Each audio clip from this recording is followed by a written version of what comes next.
You're on Vig's Classic Literature channel on YouTube. Please like and subscribe to my channel. And you're listening to Alice in Wonderland Chapter 4. The rabbit sends in a little bill. So this is Chapter 4. It's a LibriVox recording written in the public domain. Enjoy. Chapter 4. The rabbit sends in a little bill. It was the white rabbit, trotting slowly back again, and looking anxiously about as it went, as if it had lost something, and she heard it muttering to itself, "The Duchess, the Duchess! Oh, my dear paws! Oh, my fur and whiskers! She'll get me executed, as sure as ferrets are ferrets! Where can I have dropped them, I wonder?" Alice guessed in a moment that it was looking for the fan and the pair of white kid gloves, and she very good-naturedly began hunting about for them, but they were nowhere to be seen. Everything seemed to have changed since her swim in the pool, and the great hall, with the glass table and the little door, had vanished completely. Very soon the rabbit noticed Alice as she went hunting about, and called out to her in an angry tone, "Why, Mary Ann, what are you doing out here? Run home this moment, and fetch me a pair of gloves and a fan. Quick now!" And Alice was so much frightened that she ran off at once in the direction it pointed to, without trying to explain the mistake it had made. "He took me for his housemaid," she said to herself as she ran. "How surprised he'll be when he finds out who I am. But I'd better take him his fan and gloves, that is, if I can find them." As she said this, she came upon a neat little house, on the door of which was a bright brass plate with the name W. Rabbit engraved upon it. She went in without knocking, and hurried upstairs, in great fear lest she should meet the real Mary Ann, and be turned out of the house before she had found the fan and gloves. "How queer it seems," Alice said to herself, "to be going messages for a rabbit. I suppose Dinah'll be sending me on messages next." And she began fancying the sort of thing that would happen. "Miss Alice, come here directly and get ready for your walk." "Coming in a minute, nurse, but I've got to see that the mouse doesn't get out." "Only I don't think," Alice went on, "that they'd let Dinah stop in the house if it began ordering people about like that." By this time she had found her way into a tidy little room with a table in the window, and on it, as she had hoped, a fan and 2 or 3 pairs of tiny white kid gloves. She took up the fan and a pair of the gloves, and was just going to leave the room, when her eye fell upon a little bottle that stood near the looking-glass. There was no label this time with the words, "Drink me," but nevertheless she uncorked it and put it to her lips. "I know something interesting is sure to happen," she said to herself, "whenever I eat or drink anything, so I'll just see what this bottle does. I do hope it'll make me grow large again, for really I'm quite tired of being such a tiny little thing." It did so indeed, and much sooner than she had expected. Before she had drunk half the bottle, she found her head pressing against the ceiling, and had to stoop to save her neck from being broken. She hastily put down the bottle, saying to herself, "That's quite enough. I hope I shan't grow any more. As it is, I can't get out at the door. I do wish I hadn't drunk quite so much." Alas, it was too late to wish that. She went on growing, and very soon had to kneel down on the floor. In another minute there was not even room for this, and she tried the effect of lying down with one elbow against the door, and the other arm curled round her head. Still she went on growing, and as a last resource she put one arm out of the window and one foot up the chimney, and said to herself, "Now I can do no more, whatever happens. What will become of me?" Luckily for Alice, the little magic bottle had now had its full effect, and she grew no larger. Still, it was very uncomfortable, and as there seemed to be no sort of chance of her ever getting out of the room again, no wonder she felt unhappy.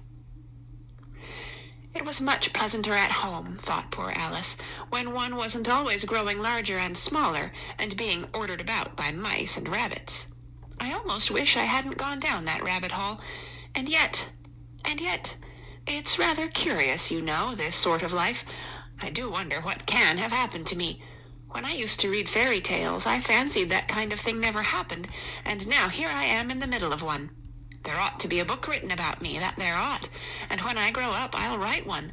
But I'm grown up now," she added in a sorrowful tone. "At least there's no room to grow up any more here." "But then," thought Alice, "shall I never get any older than I am now? That'll be a comfort in one way, never to be an old woman, but then always to have lessons to learn. Oh, I shouldn't like that." "Oh, you foolish Alice," she answered herself. "How can you learn lessons in here?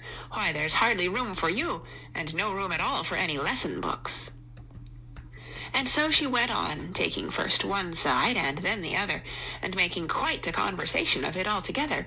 But after a few minutes she heard a voice outside, and stopped to listen. "Mary Ann, Mary Ann," said the voice, "fetch me my gloves this moment." Then came a little pattering of feet on the stairs.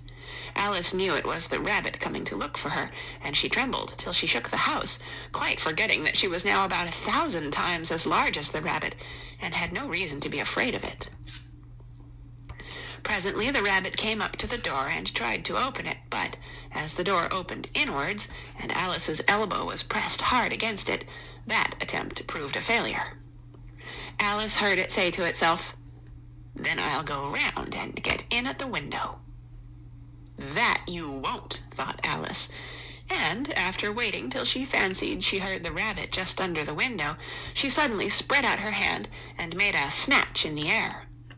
She did not get hold of anything, but she heard a little shriek and a fall and a crash of broken glass, from which she concluded that it was just possible it had fallen into a cucumber frame or something of the sort. Next came an angry voice, the rabbit's, "Pat, Pat, where are you?" And then a voice she had never heard before, "Sure, then I'm here, digging for apples, your honor." "Digging for apples, indeed," said the rabbit angrily. "Here, come and help me out of this." Sounds of more broken glass. "Now tell me, Pat, what's that in the window?" "Sure, it's an arm, your honor." He pronounced it arm. "An arm, you goose. Who ever saw one that size? Why, it fills the whole window." "Sure it does, your honor, but it's an arm for all that." "Well, it's got no business there at any rate. Go and take it away." There was a long silence after this, and Alice could only hear whispers now and then, such as, "Sure, I don't like it, your honor, at all, at all." "Do as I tell you, you coward." And at last she spread out her hand again and made another snatch in the air. This time there were 2 little shrieks and more sounds of broken glass. "What a number of cucumber frames there must be," thought Alice. "I wonder what they'll do next. As for pulling me out of the window, I only wish they could. I'm sure I don't want to stay in here any longer." She waited for some time without hearing anything more. At last came a rumbling of little cart wheels, and the sound of a good many voices all talking together. She made out the words, "Where's the other ladder?" "Why, I hadn't to bring but one. Bill's got the other. Bill, fetch it here, lad. Here, put 'em up at this corner. No, tie 'em together first. They don't reach half high enough yet. Oh, they'll do well enough. Don't be particular. Here, Bill, catch hold of this rope. Will the roof bear? Mind that loose slate. Oh, it's coming down. Heads below." A loud crash. "Now, who did that? It was Bill, I fancy. Who's to go down the chimney?" "Nay, I shan't." "You do it." "That I won't, then." "Bill's to go down. Here, Bill. The master says you're to go down the chimney." "Oh, so Bill's got to come down the chimney, has he?" said Alice to herself. "Shy, they seem to put everything upon Bill. I wouldn't be in Bill's place for a good deal. This fireplace is narrow, to be sure, but I think I can kick a little." She drew her foot as far down the chimney as she could, and waited till she heard a little animal, she couldn't guess of what sort it was, scratching and scrambling about in the chimney close above her. Then, saying to herself, "This is Bill," she gave one sharp kick, and waited to see what would happen next. The first thing she heard was a general chorus of, "There goes Bill!" Then the rabbit's voice along, "Catch him, you by the hedge!" Then silence, And then another confusion of voices. Hold up his head. Brandy now. Don't choke him. How was it, old fellow? What happened to you? Tell us all about it. Last came a little feeble squeaking voice. That's Bill, thought Alice. Well, I hardly know. No more, thank ye. I'm better now, but I'm a deal too flustered to tell you. All I know is something comes at me like a jack-in-the-box, and up I goes like a skyrocket. So you did, old fellow, said the others. We must burn the house down, said the rabbit's voice, and Alice called out as loud as she could. If you do, I'll set Dinah at you. There was a dead silence instantly, and Alice thought to herself, I wonder what they will do next. If they had any sense, they'd take the roof off. After a minute or two, they began moving about again, and Alice heard the rabbit say, A barrowful will do to begin with. A barrow full of what? Thought Alice, but she had not long to doubt, for the next moment a shower of little pebbles came rattling in at the window, and some of them hit her in the face. I'll put a stop to this, she said to herself, and shouted out, You'd better not do that again, which produced another dead silence. Alice noticed with some surprise that the pebbles were all turning into little cakes as they lay on the floor, and a bright idea came into her head. If I eat one of these cakes, she thought, it's sure to make some change in my size, and as it can't possibly make me larger, it must make me smaller, I suppose. So she swallowed one of the cakes, and was delighted to find that she began shrinking directly. As soon as she was small enough to get through the door, she ran out of the house and found quite a crowd of little animals and birds waiting outside. The poor little lizard, Bill, was in the middle, being held up by 2 guinea pigs, who were giving it something out of a bottle. They all made a rush at Alice the moment she appeared, but she ran off as hard as she could, and soon found herself safe in a thick wood. The first thing I've got to do, said Alice to herself as she wandered about in the wood, is to grow to my right size again, and the second thing is to find my way into that lovely garden. I think that will be the best plan. It sounded an excellent plan, no doubt, and very neatly and simply arranged. The only difficulty was that she had not the smallest idea how to set about it, and while she was peering about anxiously among the trees, a little sharp bark just over her head made her look up in a great hurry. An enormous puppy was looking down at her with large round eyes and feebly stretching out one paw, trying to touch her. Poor little thing, said Alice in a coaxing tone, and she tried hard to whistle to it, but she was terribly frightened all the time at the thought that it might be hungry, in which case it would be very likely to eat her up, in spite of all her coaxing. Hardly knowing what she did, she picked up a little bit of stick and held it out to the puppy, whereupon the puppy jumped into the air off all its feet at once with a yelp of delight, and rushed at the stick and made believe to worry it.